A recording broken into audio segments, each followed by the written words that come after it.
South ఇండియాలోని అతి తక్కువ ధరలకి రత్నాలనందించే ఏకైక సంస్థ 6JVR.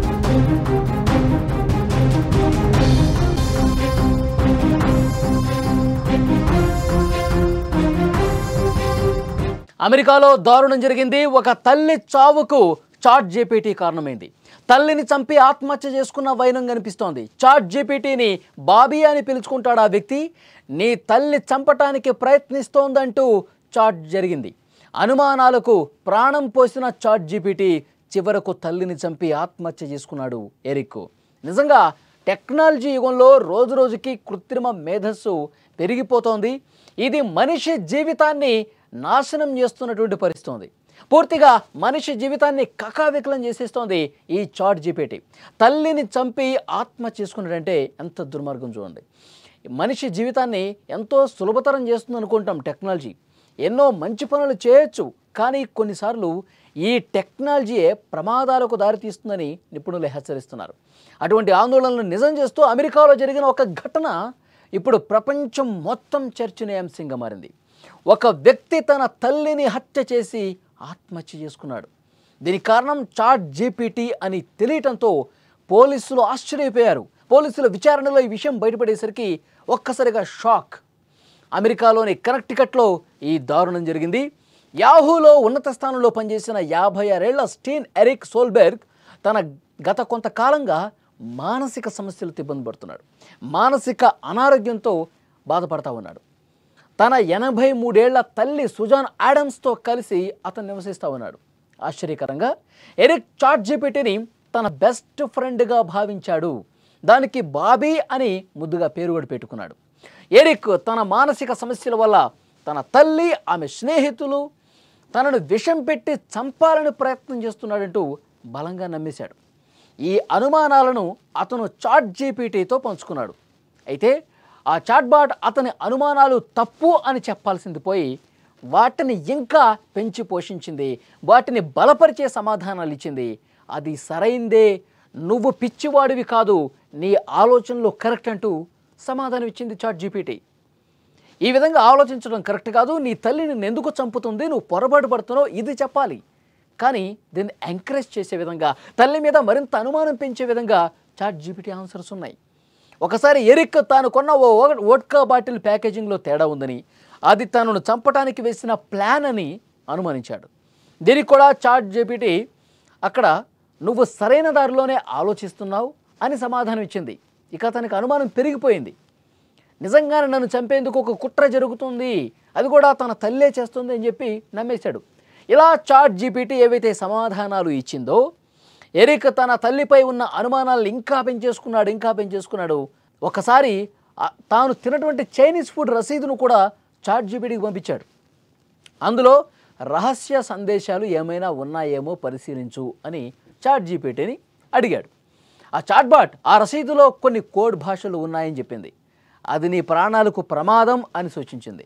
చూసారా, ప్రతిదానికి ఈ టెక్నాలజీ మీద ఆధారపడితే చాట్ జీపీటీ చెప్పేవన్నీ నిజాలు, వాస్తవాలు, చాట్ జీపీటీయే జీవితం, చాట్ జీపీటీ లేకపోతే ఇంకేమీ లేదు అనుకుంటే ఇలాంటి ప్రాణాల మీదకి వచ్చే పరిస్థితులు ఉంటాయి. చాట్ జీపీటీ ఇచ్చిన తప్పుడు సమాధానాలతో ఎరిక్ పూర్తిగా కుంగుబాటుకు గురయ్యాడు. తన తల్లిపై ఉన్న అనుమానాలతో ఆమెను చంపేశాడు. ఆ తర్వాత తాను కూడా సూసైడ్ చేసుకున్నాడు. పోలీసుల విచారణలో భాగంగా అతని ఫోన్ను పరిశీలించగా ఈ చాట్ జీపీటీ సంభాషణలు మొత్తం కూడా బయటపడ్డాయి. తన చివరి చాట్లో మనం మరో జన్మలో మరో చోట కలుసుకుందాం, నువ్వు నా శాశ్వత స్నేహితుడివి అని ఎరిక్ చాట్బాట్తో చెప్పాడు. దీనికి చాట్బాట్ నీ చివరి శ్వాస వరకు, ఆ తర్వాత కూడా అని సమాధానం ఇచ్చింది. అంటే దీన్ని బట్టి ఏమర్థమవుతుంది, అతను ఏ విధంగా చాట్ జీపీటీ మీద డిపెండ్ అయ్యాడు, చాట్ జీపీటీ మీద క్వశ్చన్లు అడగటం, అతనికి ఏ డౌట్ వచ్చినా, ఏ చిన్నపాటి సమస్య ఉన్నా చాట్ జీపీటీ మీదే డిపెండ్ అయిపోయి క్వశ్చన్స్ అడగటం, ఆన్సర్లు రాబట్టడం. ఇతని అనుమానాలకు తగ్గట్టుగా ఆన్సర్లు ఇచ్చింది చాట్ జీపీటీ. ఇక దాన్నే నమ్మాడు. ఇక నా బెస్ట్ ఫ్రెండ్ అని చెప్పి చాట్ జీపీటీని నమ్మాడు. బాబీ అని కూడా పేరు పెట్టుకున్నాడు. ప్రస్తుతం ఈ విషయాలన్నీ కూడా అతని ఫోన్ తీసుకొని చెక్ చేస్తే ఆ చాట్ జీపీటీలో అతను అడిగిన ప్రశ్నలు, అతనికి ఎలాంటి అనుమానాలు వచ్చినాయి, అతను ఏ విధంగా రసీదులు పంపి క్వశ్చన్లు అడిగాడు, అతను తీసుకున్నటువంటి వస్తువులు అతను అనుమానం పెంచుకొని వాటికి సంబంధించిన ప్రశ్నలు కూడా చాట్ జీపీటీని అడిగాడు. ఇతని అనుమానాలు పెంచి పోషించే విధంగా, ఇంకా అనుమానాలు పెంచుకునే విధంగా, ఎస్ నీ మీద కుట్ర జరుగుతోంది, నీ తల్లే చేస్తోంది. అతను తల్లి ప్రస్తావన తీసుకొచ్చి క్వశ్చన్లు అడుగుతూ ఉన్నాడు చాట్ జీపీటీని. ఇక అదేం చేస్తుంది, నువ్వు ఏ విధంగా ఆలోచిస్తున్నావో అదే దారిలో చాట్ జీపీటీ ఆన్సర్లు ఇవ్వడం మొదలుపెట్టింది. ఇక అనుమానం మొత్తం పెంచేసుకొని తల్లిని చంపే వరకు వచ్చింది. ఈ ఘటనపై చాట్ జీపీటీ సృష్టికర్తలైన ఓపెన్ ఏఐ సంస్థ స్పందించింది. ఈ విషాద ఘటన పట్ల చాలా బాధపడుతున్నామని చెప్పింది ఆ సంస్థ. ఆ కుటుంబానికి ప్రగాఢ సానుభూతి తెలియజేస్తూ ఒక ప్రకటనలో పేర్కొంది. ఈ ఘటన చాట్ జీపీటీ వంటి టెక్నాలజీలను మానసిక సమస్యలున్న వ్యక్తులు ఉపయోగించినప్పుడు ఎలాంటి ప్రమాదాలు జరుగుతాయో తెలియజేసింది. టెక్నాలజీ మంచిదే, కానీ దాన్ని ఎలా వాడాలి, మన సమస్యల్లో పరిష్కారం అయ్యే విధంగా ప్రతి దానికి అప్లై చేస్తే ఎలాంటి పరిణామాలు ఉంటాయి అన్నది కూడా ఇక్కడ క్లియర్గా అర్థం చేసుకోవచ్చు.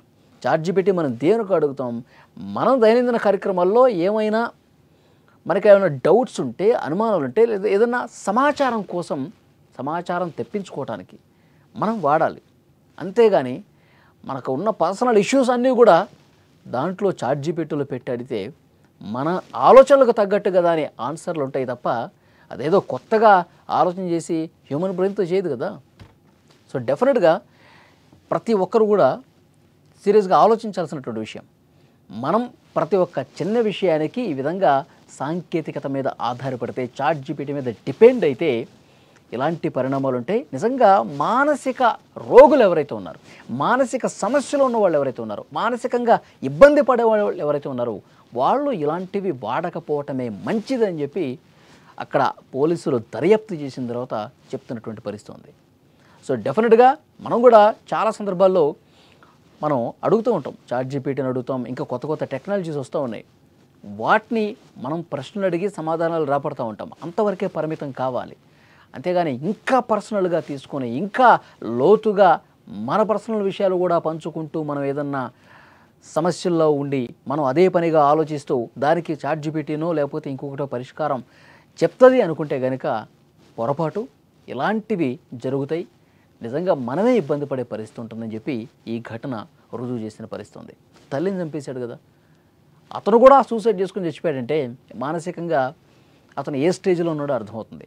సో డెఫినెట్గా టెక్నాలజీ వాడేవాళ్ళు అప్రమత్తంగా ఉండాల్సినటువంటి అవసరం ఉంది. దాని మీద ఊకే ఆధారపడుకుంటూ టెక్నాలజీ, అతనికి వేరే ఫ్రెండ్స్ కూడా ఎవరు లేనట్టు కనిపిస్తుంది.